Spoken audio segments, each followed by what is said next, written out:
Hello guys, and welcome to another one of my Fortnite Challenge the Horde videos.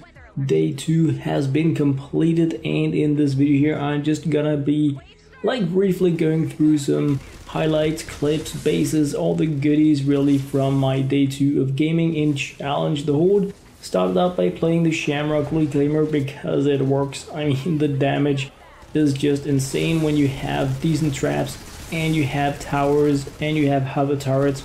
The combination just really works in my opinion for this type of event, but you need to keep in mind that it is of course also related to the power level that I am playing on. This here is in the Twine Peaks power level, and starting out here was challenge 11. So I played a great deal of different challenges today, and once again I was super amazed by the crazy amount of amazing people I got to play with.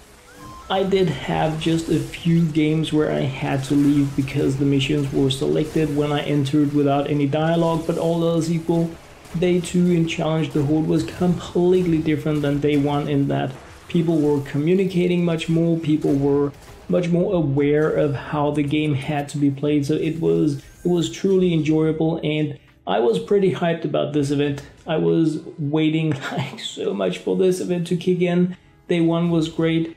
Day 2 has been a whole lot better. It has been wow. I'm so hyped about this map. Things are being a little bit more rinse and repeat for me because by now I know exactly where the spawns are. We don't have, we do have a unique map, but even though the map as such is unique, the spawns are static, so we pretty much know as soon as we land, we can start pre-building areas. We don't have that much time, which is one of the really cool things about Challenge the Horde, is that we don't have a lot of time and we don't have a lot of resources. So even though we can go crazy with explosives, and I think pretty much every game that I've played has ended up being explosives. Explosive, because either we're gonna be getting the propaners and the exploding death burst, and then it's just crazy.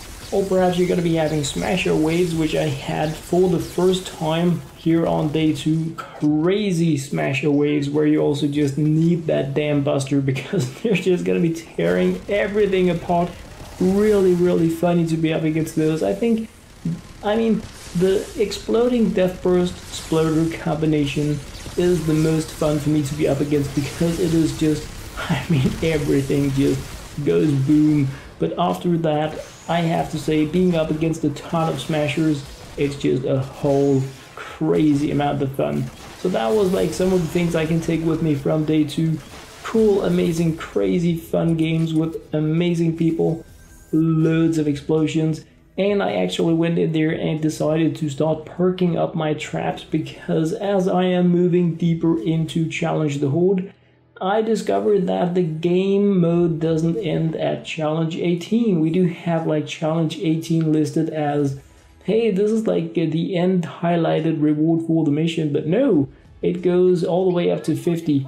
Was lucky enough to play with another celebrity today. Had a game with White Sushi, so thank you White Sushi, that was pretty cool, fun and amazing. It's always cool to be able to checkmark having been in games with some of the really cool people that, White Sushi has made some really cool data spreadsheets for Save the World. If you guys are unfamiliar with it, you should definitely be checking it out. I'm going to be posting a link in the description to the Reddit page, loads of goody information from White Sushi pretty much whenever there is news in the game. And I have to say I pretty much agree with most of it because it's based on math, and I'm one of those math kind of guys, so that is really cool. But besides that, things are tank and spank now, which also means that in regards to playing these maps in some waves where things are a little bit easy as we're getting started, I have already gotten into the habit of pre-building areas for traps for later waves, because the way Challenge the Horde is designed is that we have way too much time in the first waves to prepare for the defense. But as we go into the later waves, we have almost no time, so it's going to be hey, 30 seconds until the wave kicks in. You're hey, I need to go all the way to the base, and I need to start building structures and slap down traps.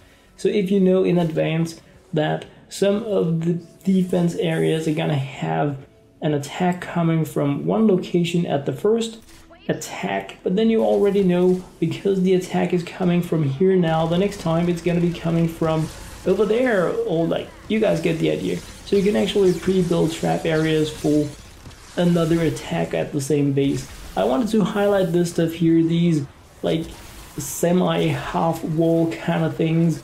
They are just so annoying. I know that they are efficient, but when you are going a little chaotic through games, I was about to say that they piss me off, which isn't correct, but I find them really annoying because I feel like they are more in the way for me and my teddy towers than for the husks. I mean, they're efficient for smashers, but besides that, I just feel like they're super annoying. But anyway, in regards to rewards, I still feel that the actual like completion rewards are, they really need to be buffed. We're not getting enough bite for the buck. I am getting pretty, like, I'm getting these 100 legendary perk up every time I'm completing a mission, which, I mean, that's nice, but I don't need it because legendary perk up was never really a problem for me as a Twine Peaks player. My problem is the rare perk up, the uncommon perk up, and the epic perk up, because I need to play in a different place than where I normally play in order to get that. So they're just giving me more of what I already like can get pretty easily. I'm getting these 100 for playing 30 minutes. I would be getting like 42 if I was like going solo mission, or more if I was going a group mission before. So it's not really a boost for me. I feel like I'm getting worse rewards for playing Challenge the Horde than if I had just casually been doing 4-player missions.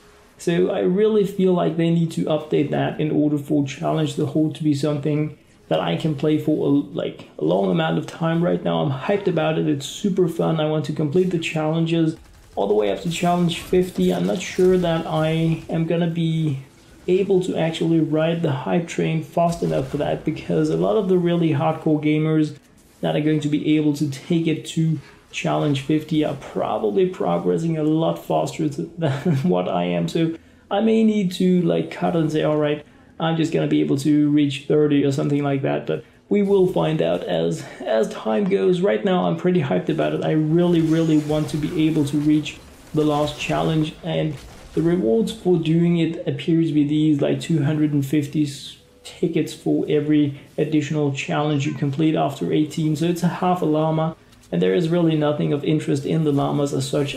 I still need Rio. I haven't gotten Rio yet still after completing all these missions, all these challenges. I still don't have Rio, and I would like Rio because not only does she look great, but like on paper she's also very efficient. So I would really like to like take her out for a spin. So I'm probably gonna be grinding towards obtaining her as like the main thing, but that's up to the llama RNG, since we don't really have more real quests with like the select type of rewards in the game.